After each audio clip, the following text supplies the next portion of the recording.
So this is a standard feature for us as of a couple years ago. If you see a box like this, generally on the forward portion of the module on the floor, either in this area or like truly more towards the front wall on our like standard or our 12-foot units. Or there was an older version of this that was in a black enclosure instead of this like powder coated gray enclosure. So that black box on the floor, this gray box on the floor, that's the indicator my vehicle's outfitted with a hot water heater. So that's a secondary booster heater. So every Frazer unit has a self-contained heater air conditioner, that's electric heat unit in the back corner. And this is a secondary heater or a booster heater. So this thing puts out a lot of heat. It gets its heat from the hot water underneath the chassis. So important thing to remember is this is only really going to produce heat and be active and have the fan on when the ignition is on and the truck is running, or else the truck's not producing hot water. So there's some valving underneath and there's some tie-ins under the hood. We're gonna go to that. But inside the module, very, very simple operation.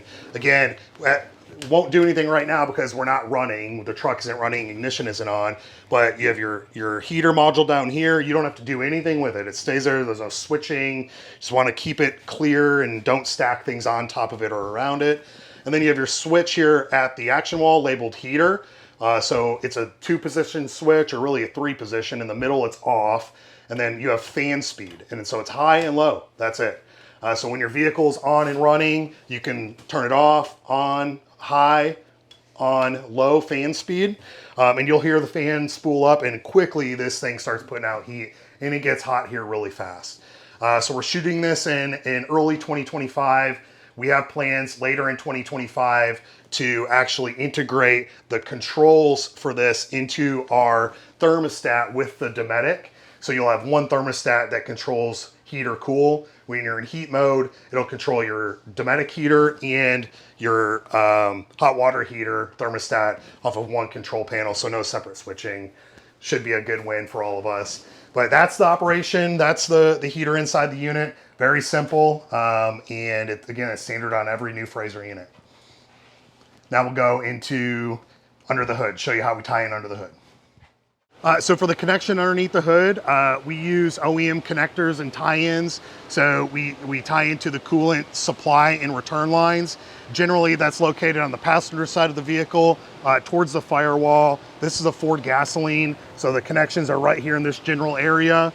Preventive maintenance standpoint, there's not a whole lot to it. Visual inspection whenever the truck's in for its normal preventive maintenance, looking for signs of leaking, chafing, rubbing, melting, anything like that of really the entire cooling system should be part of a preventive maintenance check.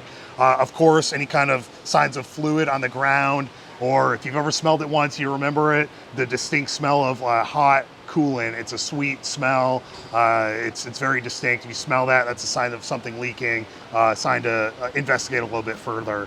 But that's the connection underneath the hood. It's really simple. Okay, so the third component to the hot water system is valving. So we're on the driver's side of the vehicle, forward corner of the module.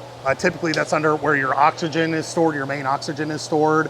So there's 2 valves, and both of those valves should be maintained twice a year. What I mean by maintained is simply turn them on and turn them off. And you turn both on or both off at the same time. What I mean by that is in the spring, you're gonna wanna turn both of those valves off, and they're just simple quarter-turn valves, and that would stop the flow of hot water to the patient compartment. It would keep it contained to the chassis.